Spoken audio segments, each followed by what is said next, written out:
हे मित्रांनो, तुम्हाला नमस्कार करतो. ओम श्री गणेश देवताय नमः. ओम श्री कुलदेवताय नमः. ओम श्री गुरुदेवताय नमः. ओम सर्वश्री इष्टलिंग देवताय नमः. शिवशरणात मित्रांनो, मी कडाप्पा परत एकदा आपल्या समोर हजर आहे. माझ्या धर्मकरम चॅनलमध्ये आपले सहर्ष स्वागत करीत आहे. मित्रांनो, वार नक्षत्र तिथी योग वकर या पाच अंगाचे मिळून पंचांग तयार होते आणि अशा पंचांगाचे ज्योतिषाकडून रोज श्रवण केले असता नाना सिद्धी प्राप्त होतात. याचे कारण मित्रांनो, तिथीच्या श्रवणाने वैभव स्थिर होते, वाराच्या श्रवणाने दीर्घायुष्य प्राप्त होते, नक्षत्राच्या श्रवणाने केलेल्या पापांचा नाश होतो, योगाच्या श्रवणाने वियोग नाश होतो, तर कर्णाच्या श्रवणाने मनातील सर्व इच्छा पूर्ण होतात मित्रांनो, असे आपले हिंदू धर्मशास्त्र सांगते. पण यासाठी आपली वास्तुशास्त्रानुसार असावी, देवघर योग्य दिशेला असावे, येथे योग्य देवघर असावे, देवघरात योग्य व प्रमुख अशा देवता असाव्यात, प्रातःकाळात कुटुंब प्रमुखाकडून विधिवत संकल्प सोडून अभिषेक युक्त पूजा संपन्न व्हावी,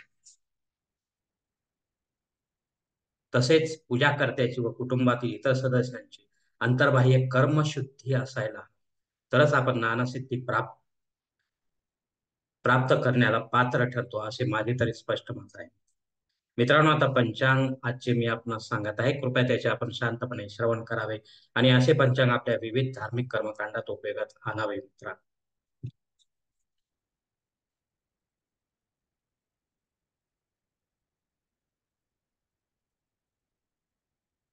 मित्रांनो, आज दिनांक 1 मे 2024, शालिवान शके 1946, संवत्सर क्रोधी आयन, तर ऋतू वसंत, मास चैत्र, पक्ष कृष्ण,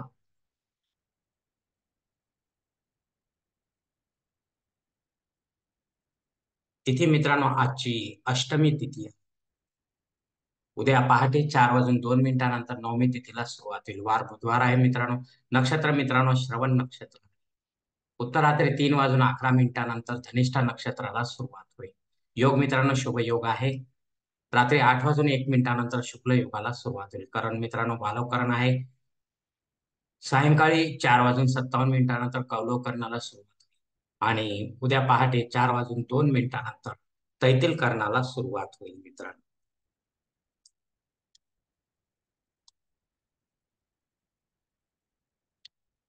मित्रांनो, प्रमुख ग्रहांची राशी स्थिती पहाटे 5:30 वाजता अशी असणार आहे. सूर्य मेष राशीत असेल, चंद्र मकर राशीत, गुरु मेष राशीत आणि शनिदेव आपल्या कुंभ राशीत असणार आहे. मित्रांनो, मुंबई भागातील सूर्योदय असते याप्रमाणे असेल. सूर्योदय सकाळी 6:12 असेल, तर सूर्यास्त सायंकाळी 7 वाजता असणार आहे.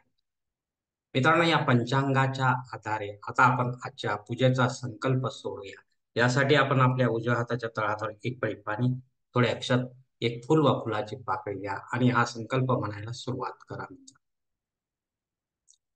हर ओम शिव शिव शंभो राज्य प्रवर्तमान सद्य ब्रह्मणो द्वितीय परार्धे श्वेतवराह कल्पे वैवस्वत मन्वंतरे कलियुगे प्रथम पादे जम्बूद्वीपे भरतवर्षे भरतखंडे मेरो दक्षिण दिक्पालके महाराष्ट्र देशे व्यावहारिक चांद्रमान शालिवान शके 1946 प्रभवादी षष्टी संवत्सराणामध्ये क्रोधी नाम संवत्सरी उत्तरायणी वसंत ऋतू चैत्र मासे कृष्ण पक्षे बुधवार वासरे श्रवण नक्षत्रे शुक्ल योगे तैतील करणे अष्टमी शुभ तिथो वीर गोत्रात उत्पन्न मी कडाप्पा मोह पात्र दुर्लक्षे द्वारा श्री पार्वती पती परमेश्वर इत्यर्थ विधिवत पंचोपचार नित्य देवपूजा एवं इष्टलिंग पूजा करीश.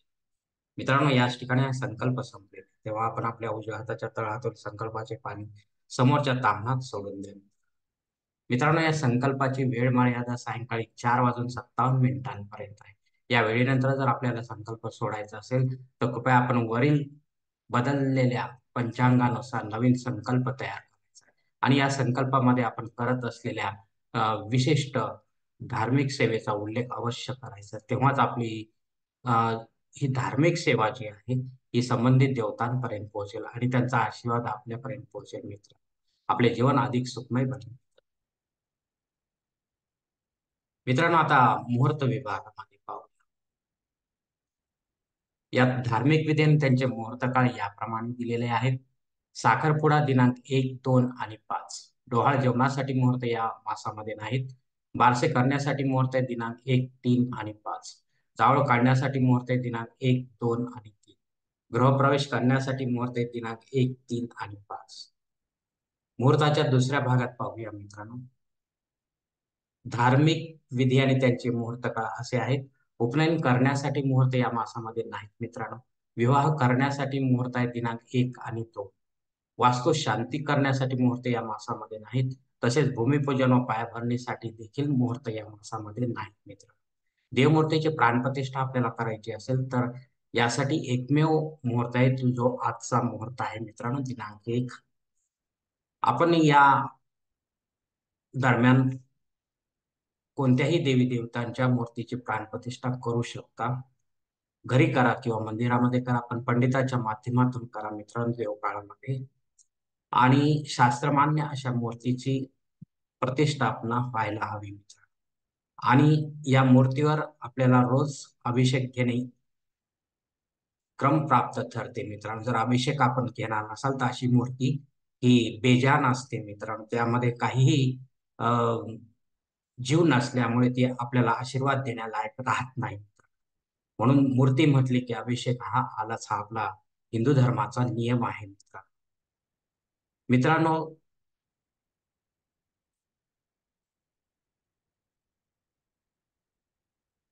जर आपल्याला मूर्तीची, देवतेच्या कोणत्याही मूर्तीची आवश्यकता असेल तरच हा धार्मिक विधी आपण करावा, असेही माझे आपणास सांगणे असेल मित्रांनो. अन्यथा देवघरांमध्ये अनावश्यक मूर्त्या जमा करू. मित्रांनो, आता पंचांग क्षमा करा मित्रांनो, अजून एक आपल्याला सावधानतेचा इशारा असा आहे की वरील काही मुहूर्तांच्या तारखेत वेळेची मर्यादा असू शकते. कृपया ती जाणून घेण्यासाठी आपण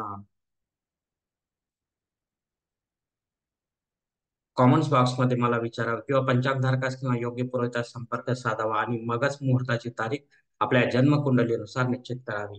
मित्रांनो, या मुहूर्ताशिवाय आपल्या सुविधेनुसार कोणत्याही प्रकारची मुहूर्त पुरोहितांच्या मदतीने वा स्वतः तयार करू नका किंवा तसे करण्यास पुरोहितांना भाग पाडू नका.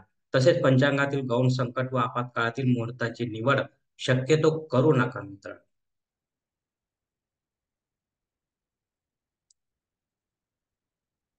मित्रांनो, पंचांगातील इतर काही महत्वाची माहिती आता आपण पाहूया. पंचांग शुद्धी मित्रांनो, उत्तम दिवस आहे. दिनविशेष मित्रांनो, कालाष्टमी आहे. जे भक्तगण काल भैरवाष्टकाचे पठण करत असतील या दिवशी म्हणा किंवा दररोज म्हणा, आणि पठण करून हवन करत असेल तर उत्तम मित्रांनो. आणि जर नुसतेच पठण असेल, हवन नसेल तरी ठीक आहे. आणि दररोज जर कुठलाही सेवक असेल, सेवा करत नसेल, निदान कालाष्टमीच्या दिवशी तो पठण करत असेल आणि हवनही करत असेल तरी ठीक आहे. आणि नुसतेच पठण करत असेल तरी देखील ठीक आहे मित्र. पण अशाने आपल्या भोवती जे कालभैरवाचे कवच हे त्या प्रमाणात आपल्याला लाभते मित्रांनो. मित्रांनो, महाराष्ट्र स्वतंत्रता दिवस जो आहे आजचा, तर या निमित्ताने जागोजागी सरकार मान्य अशा ठिकाणी आपल्याला ध्वजारोहण करायचं आहे, हे लक्षात ठेवा.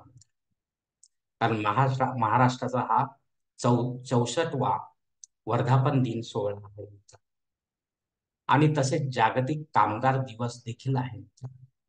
जे औद्योगिक क्रांती झाली कामगारांसाठी, तेव्हाचे कामगार जीवन आणि आत्ताचे कामगार जीवन यात फार मोठा फरक आहे मित्र. यामध्ये अनेक कामगारांचे बलिदानही आपल्याला दिसतील मित्र. तेव्हाच आपण आजचा कामगार दिवस पाहू शकतो किंवा आजचा कामगार जो सुविधांनी युक्त आहे आणि त्याच्या गुणवत्तेची तुलना किंवा दखल घेतली जाते, असा हा कामगार आहे मित्र. तेव्हा त्यांच्या नावे आजचा हा दिवसही आपल्याला साजरा करायचा आहे मित्रांनो. तसेच गुरु ग्रह जो आहे, जो गेल्या वर्षभर मेष राशीमध्ये होता मित्रांनो, तो आजच्या दिवशी दुपारी 12:56 वृषभ राशीत प्रवेश करत आहे. त्याचा पुण्यकाल बुधवारी सकाळी 11:05 ते दुपारी 2:47 पर्यंत आहे मित्रांनो. या काळामध्ये आपल्याला गुरुच्या नावाने सेवा आपल्याला करायची आहे. ज्यांनी देहधारी गुरु केलेला असेल त्यांची सेवा ही त्यांचा मंत्र जप असेल मित्र. आणि ज्यांनी देहधारी गुरु केलेला नसेल त्यांनी दत्त गुरुची सेवा करावी. त्यांचा मंत्रजप या काळामध्ये जपला गेला पाहिजे मित्र.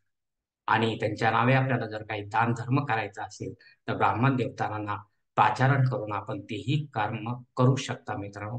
याचा फायदा आपल्याला आपल्या जीवनामध्ये होणारच आहे. अग्नी पृथ्वीवर हजर आहे मित्रांनो. तेव्हा आपण जर कालभैरवाष्टकाचे हवन करणार असाल तर या दिवसापासून आपण सुरू करू शकता. पण पुढे जाऊन ते बंद पडू नये. बंद पडले की आपल्याला दोष लागणार आणि कंटिन्यू राहिला तर आपल्याला त्याचे फळ चांगले मिळेल. तर याचा विचार करूनच आपण कालभैरवाष्टक सुरू करायचे आहे मित्र. राहुकाळ मित्रांनो दुपारी 12 ते 1:30 वाजेपर्यंत. या काळामध्ये आपली महत्वाची जी कामे आहेत ती जर बनता बनता बिघडत असतील तर कृपा करून राहूचा प्रभाव आपल्यासाठी ठीक नाही असे समजून आपण इतर वेळेमध्ये ती कामे पूर्ण करावीत, जेणेकरून त्यात आपल्याला यश प्राप्त करता येईल.